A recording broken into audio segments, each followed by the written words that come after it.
Hello my friends, let's talk about optimizing your garden for Jacob's contests. Look at this lovely garden. We built this before they made the update that limits you to a height of 10, but this is what a garden would have looked like, and there's plenty of space for Jacob's contests.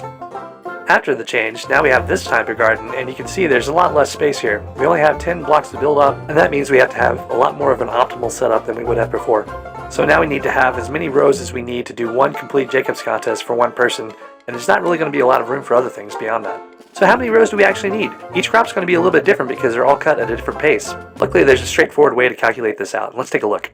So we're going to use rancher boots and set them to a specific speed. In this case we're going to set 255, which is one of the common speeds. So we're going to go across an entire plot, one plot wide, and see how long it takes us to go across this plot. This is going to give us a base rate per plot per row. So here we can see it took about 8.5 seconds to go across at 255 speed. Let's check the other speeds that are common. So here's 155 speed and it takes about 14.5 seconds per plot. Here's another common speed, 93, that comes in at 24 seconds per plot.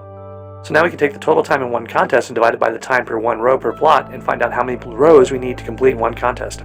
Now that we know the number of rows per contest, we can divide by the number of plots we have to find out how many rows per plot we need to complete one Jacob's contest.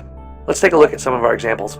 The first one we looked at was 255 speed. So there's 1200 seconds in a Jacob's contest, and 255 speed we went across in about 9 seconds. It was 8.5, but we'll round up to 9. That means 133 total rows. For simplicity, we're ignoring the fact that you have to move between rows. They don't really have a meaningful impact on the amount of time. So if I have 5 plots set aside for this, I can take that 133 divided by 5 and get 26.6 rows per plot. Here are the results for the other speeds across 5 plots.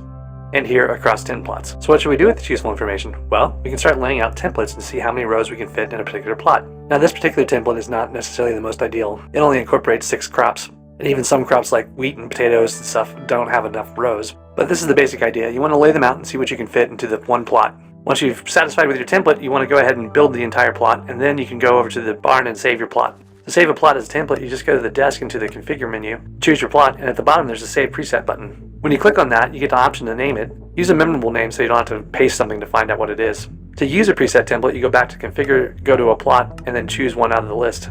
One last tip, if you want to do some ballpark estimating, you can take your speed and divide it by 1.9, and that'll give you about the number of rows you need per contest. So I'm not an expert on this, and there's probably better ways to do farming, but this is a good way to get a quick start and to have enough rows to do a full Jacob's contest. Good luck and happy farming!